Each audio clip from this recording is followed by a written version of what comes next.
What's up? It's kind of been a while since I filmed my last video.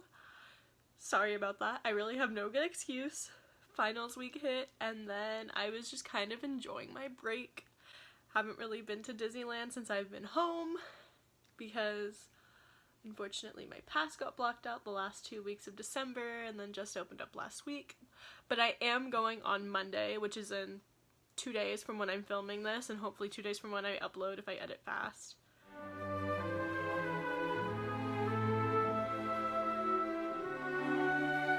Guys, I actually went to the Candlelight Processional at Disneyland. So this year, if you guys did not know, Chris Pratt was the narrator for Candlelight. So that was very, very cool to see Chris Pratt up on stage, and also it was very nice to see the whole choir and everything sing. And then for those of you that do not know, Candlelight Processional is a presentation of the Nativity. It's usually the first or second weekend of December, typically the first, and it just goes through the Bible verses and explains a little bit of the Christmas season, and they have choirs from schools actually apply to perform in the Candlelight Procession. If the school makes it, they perform, as well as cast members perform, and they all walk down with candles, and then they all hold the candles. I have a couple pictures and videos I can show here.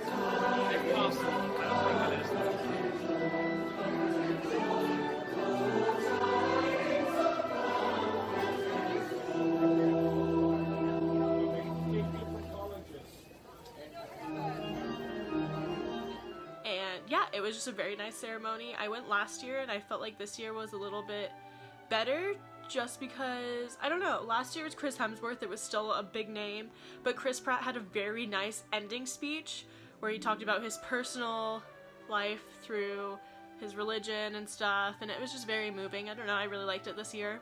My footage that I got for this year was not very good because we didn't actually have seats. We just kind of walked by a couple times because this year was so much more packed than last year was. I don't know what it was. Might have been because it was Chris Pratt. Maybe people like him more than Chris Hemsworth. I don't know. Last year I got seats. This year I did not. So I have a couple shaky videos from my boyfriend that I can play. But I'm warning you, they're not the best.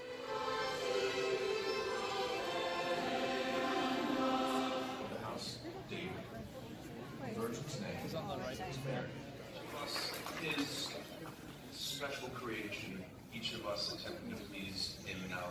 So yeah, if you ever get the chance to go see it, I would highly recommend it. Disneyland and Disney World both do it. Disneyland only does it for 2 days, and they do not announce who's narrating before because it's in the hub of Main Street, right where the Main Street Railroad train station is, and I feel like if they announced it early, it would be even more crazy than it already is. Disney World, however, since they do have a bigger property and much more space, they announce theirs early and announce their narrators early, and they usually have a couple different narrators and have theirs for a week. So they run it a little bit differently than each other, but still both of them are very good. As well as, since I last talked to you guys, I got to go on a Disney trip by myself for the first time. So that was interesting since I live so close to the parks now, about 15 minutes away. I finally got parking on my pass, so I went by myself and I just did Monsters Inc. and Incredicoaster. But it is very interesting to go to the parks by yourself. You're kind of just on your own schedule. It was very different, but also very nice. In other news, they also recently have opened Tropical Hideaway, which is a new restaurant by Jungle Cruise and by Tiki Room, where they have new Dole Whip flavors. They have pineapple, raspberry, and orange now. They also have bows. If you saw Incredibles and saw the little short before with the little dumpling things, they have those. They have 3 different options there, as well as they have a sweet lumpia, and they have a ramen shaker. I haven't had a chance to try it yet, but I'm hoping to go Monday and give you guys a whole update on how that's going. They also are doing a big refurb on the Sleeping Beauty castle. I've heard that it's about a $300,000 refurb, and the castle will be down for a couple months. Probably needed it because the castle hasn't gone through a refurb in a little bit. Galaxy's Edge, Star Wars Land of Disneyland, opens this summer, probably around June. So Galaxy's Edge is going to have 2 rides. Millennium Falcon Smuggler's Run. It's going to have a pod filled with, I think it's like 6 to 8 people, it looks like from the video that they showed. And each person is going to have a certain task in order to let the Millennium Falcon fly. And if each person doesn't do their task correctly, the Millennium Falcon will not fly and you will fail your mission. So that'll be interesting to see, and I wonder if you'll have to do some teamwork. I wonder if you'll also get paired with people that aren't your family or in your immediate party, because that'll be interesting trying to work together with people you don't know. And I also hope that it's not a small little pod like Mission Space. I've heard Mission Space makes people completely claustrophobic, even people that don't usually suffer from claustrophobia. And I really hope Smuggler's Run isn't a tiny pod like Mission Space, because I will not be able to do it. I can't do closed spaces. So hopefully it's a little bit more open, maybe like Star Tours, a little bit bigger, or maybe it is open from the top or something. But we'll have to see. From the video, it does look like kind of a smaller pod with just, like I said, 6 to 8 seats, and it looks like 2, 2, 2, and 2. I'm not sure if it's 6 or 8, because all they've shown is a little bit of a video from inside the ride.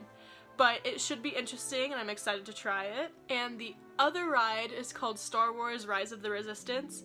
This ride looks amazing. I think it's going to be the best ride in the whole entire park. My brother has always said, because I've never personally been to Universal Studios and seen the Harry Potter world, but my brother has always said there's only one ride that Universal Studios has over Disneyland, and it is the ride where, if you've never been to Harry Potter World, I'll explain it as best as I can since I've never been on it, but he explains it as you're strapped in and dangling kind of like Soarin', but you're also going up to screens and going through the attraction, kind of like half dark ride, half motion simulator. And it looks like this Battle of the Resistance ride is going to be just like that, as they just showed a new picture. So it looks like you're going to be in a little cart, almost like in the same shape as Winnie the Pooh or as like the Indiana Jones ride. And you're going to go through and go up to different screens and go up to different parts of the ride, and then it's also going to be a motion simulator. It looks like the ride is going to be amazing. I bet you it is going to be one of the best rides at any of the Disney parks if Disney does it correctly, which it looks like it is going to be amazing, and I can't wait for Galaxy's Edge to open. Another update is today, Friday the 18th, they are starting the celebration of Mickey and Minnie's birthday at the Disneyland parks. They did little things the day of their birthday for 2018, but now in 2019 they're doing a whole celebration similar to Pixar Fest or the Marvel Summer that they did. So they have various different foods, as well as new park maps and new outfits for Mickey and Minnie that look super cute. They're all in confetti, so I can't wait to experience that also. Since the castle is under refurb, they won't be doing fireworks every single night, but they will have a celebration for Mickey and Minnie every single night. So instead of just the fireworks, apparently they have this projection show that's going to go down Main Street like it usually is for the fireworks, but this year it's going to be much more complex and extreme with lights and projections all over Main Street.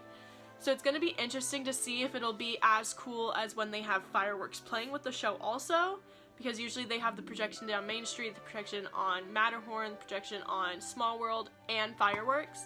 So it'll be interesting to see if it lives up to the hype. Fantasmic is also under refurb for a little bit right now, and this is also the refurb season coming up between the months of January, February, March. So most of the water rides usually go under refurb. Indiana Jones will probably be going under refurb soon because it always needs a good refurb since it is the colder months. So if you are wanting to experience Splash Mountain, Grizzly River Run, Indiana Jones, Matterhorn, Space Mountain's always on that list as well. Any of the rides that typically go under a bigger refurb, make sure if you're planning a trip to see what rides are under refurbishment for the days you're planning on going, because the rides do go under refurbishment between now and I want to say May, just because this is kind of their off period, even though Disneyland doesn't really have an off period anymore because it's always so busy. Make sure if you're planning a trip to check out which rides are going under refurbishment so you can make the best out of your visit. Also, they have just released a whole line of clothing surrounded around the color purple. They have spirit jerseys, Mickey ears, backpacks. So those are the new set of clothes that are coming out, just like how they came out with rose gold and rainbow. Ooh, the iridescent ones. I love the iridescent spirit jersey. Also, if you did not see, annual passes, park hoppers, and one-day park tickets all went up recently. They all went up various prices between $50 to $150. Parking went up from $20 to $25, and the park hoppers went up. Peak day used to be $180 and now it's $200, so they went up around $20 from what they were before. However, if you are a Southern California resident, from now until the beginning of May, you can purchase a 3-day park hopper or 3-day park ticket. The 3-day, 1 park a day ticket comes out to roughly around $60 a day. So it is a pretty good deal. It comes out to about $180. And then the 3-day park hopper ticket comes out to about $280, I believe it is. Something around there. And it is a great deal if you live in Southern California because you do not have to use the 3 days consecutively. You can use them once in January, maybe twice in February or something like that, but you can use them anytime between now and the beginning of May. So it is a great deal if you are living in Southern California and are going to check out the park soon. So yeah, that's kind of been a recap of 2018 and a look forward to 2019, what we have in store. I'm hoping to get a video uploaded within the next week again. I'm going to go to Disneyland on Monday for my friend's birthday. We're going to be experiencing Blue Bayou, hopefully going to Tropical Hideaway as well, and then also experiencing some of the Mickey and Minnie celebration activities that they have. And I think that's all the updates I have for today. I am so looking forward to 2019 and everything the Disney parks have to offer for us, as well as a bunch of new movies coming out in 2019 such as Frozen 2, Avengers Endgame, Aladdin. There's a bunch of new movies coming out this year, and I'm looking forward to doing a bunch of new videos for this year. And like I said, I hope to have a video out within the next week. I'm going to Disneyland in 2 days, so hopefully I can get that edited within the next week and put it up for you guys to see the new updates personally at Disneyland that are going on right now. And make sure to like, subscribe, and comment. Thank you very much, and I'll see you guys next week. Bye!